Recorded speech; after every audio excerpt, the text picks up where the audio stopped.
చంద్రబాబు నాయుడు గారు ఈరోజు రాష్ట్ర వ్యాప్తంగా దాదాపుగా పెన్షన్దారులందరికీ పండగ రోజు అని కనుక చెప్పుకోవచ్చు. అదేవిధంగా ఈరోజు కొన్ని లక్షల మందికి ఆయన పెన్షన్ ఇవ్వడం జరిగింది. గతంలో ఎవరో చేయని విధంగా తానే స్వయంగా వెళ్ళి ఒక పేద కుటుంబాన్ని, నిరుపేద కుటుంబానికి, అది గిరిజనులకి ఆయన స్వయంగా అందజేయడం జరిగింది. దీన్ని ఏ విధంగా చూస్తారు సార్? ఈరోజు రాష్ట్రంలో కానీ దేశంలో కానీ ఎక్కడ కూడా ఒక అత్యున్నత పదవి, ఒక ముఖ్యమంత్రిగా చూస్తున్న వ్యక్తి పెన్షన్ని ఇంటికి వెళ్ళి ఇవ్వటం అనేది చాలా గొప్ప విషయం. ఇది ఆల్ టైమ్ రికార్డ్.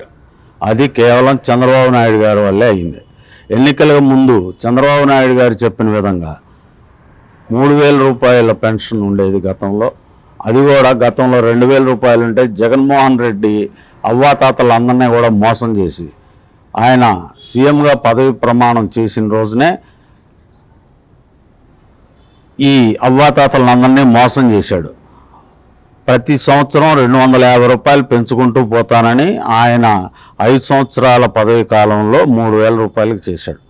అదే చంద్రబాబు నాయుడు గారు 4,000 రూపాయలు పెన్షన్ ఇస్తానని, అలాగే ఈ 3 నెలలు అంటే ప్రచారాలు మొదలైనప్పటి నుంచి కూడా 3,000 రూపాయలు అంటే నెలకు 1,000 రూపాయలు చొప్పున, ఈ 3,000 ఈ 4,000 కలిపి 7,000 ఈ నెలలో మొట్టమొదటి తారీఖున ఉదయం 6 గంటలకి సచివాలయ సిబ్బంది ద్వారా తీసుకువెళ్ళి 65 లక్షల మంది, రాష్ట్రంలో ఉన్న 65 లక్షల మంది పెన్షన్దారులందరికీ కూడా, అవ్వాతాతలు ఇట్లా అందరికీ కూడా, ఏజ్డ్ పీపుల్ అందరికీ కూడా ఇవ్వటం జరిగింది.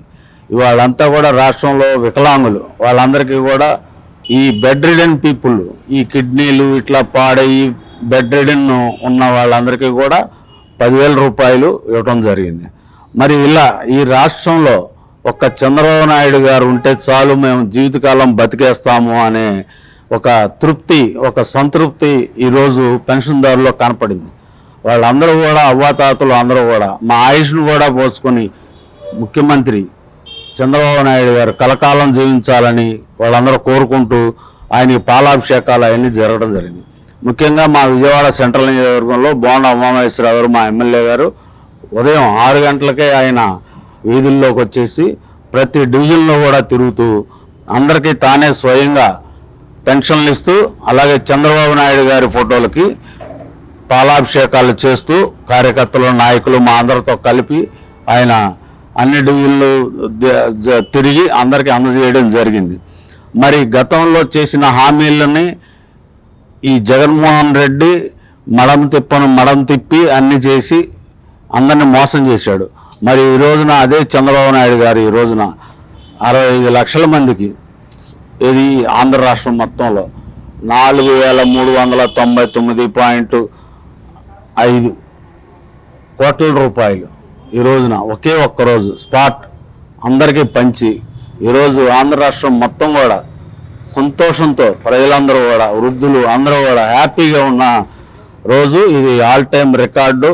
ఈరోజు 2024వ సంవత్సరం జూలై 1వ తారీఖు ఈరోజు చరిత్రలో లిఖించబడ్డ రోజు.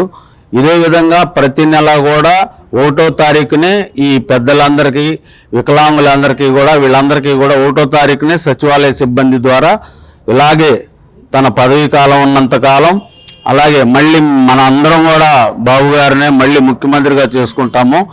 ఆయన ఉన్నంతకాలం మనందరికీ కూడా, తెలుగుదేశం పార్టీ ఉన్నంతకాలం ఈ పేదలకి అందరికీ కూడా ప్రతి నెల 1వ తారీఖు ఇలాగే పెన్షను, ఇలాగే వృద్ధులకి, అలాగే వికలాంగులకి అందరికీ అందజేయడం జరుగుతుంది.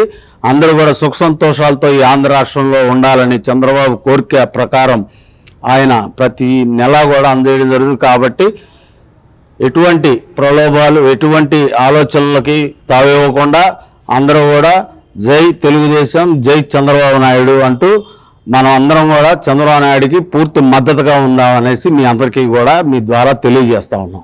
మొన్న ఎలక్షన్లో ఒక మాట అన్నారండి చంద్రబాబు నాయుడు గారు, వీళ్ళకి పెన్షన్ ఇవ్వాలంటే 10 తారీఖుల్లో సచివాలయ సిబ్బందితో మాత్రమే ఇవ్వాలని చెప్పేసి అని చెప్పారు. కానీ అందుకు విరుద్ధంగా జగన్మోహన్ రెడ్డి సచివాలయ సిబ్బంది కాకుండా వీళ్ళందరూ లైన్లో ఉండి అనేక అంటే ఎండలో ఉండి కొన్ని చావులకు కారణమయ్యారు. కానీ ఈరోజు చూశారు రాష్ట్ర వ్యాప్తంగా 4 గంటలు మొత్తం దాదాపుగా 98% పూర్తి అయిపోయింది. దీని ఏ విధంగా చూస్తారు? ఇదే జగన్మోహన్ రెడ్డి కుతంత్రాలు.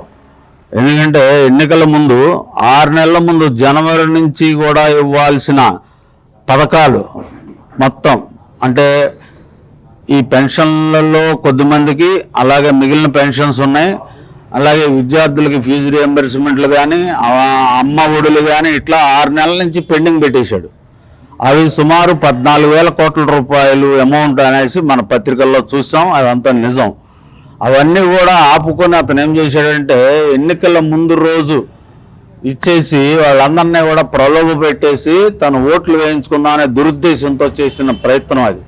కానీ ఎన్నికల కోడ్ రావటం, ఎన్నికల కమిషన్, కేంద్ర ఎన్నికల కమిషన్ కూడా సీరియస్గా తీసుకొని, అలాగే మన కోర్టు వారు, హైకోర్టు వారు, సుప్రీంకోర్టు వారు కూడా ఈ సమయంలో, ఎన్నికల సమయము 2 రోజుల్లో ఎన్నికలు ఉందనంగా ప్రభుత్వం ఎటువంటి డబ్బు పంచకూడదనే విధానం తెలియజేయడంతో అతని దురాలోచన ప్రజలందరికీ తెలిసింది. ఆలోచన అందరినీ మోసం చేయటమే జగన్మోహన్ రెడ్డి. కేవలం డబ్బులు పంపిణీ చేసి గెలిచి మళ్ళీ ఆంధ్ర రాష్ట్రాన్ని అధోపాతాళానికి నొక్కే ప్రయత్నాన్ని మన ఆంధ్ర రాష్ట్ర ప్రజలందరూ కూడా తిరస్కరించారు.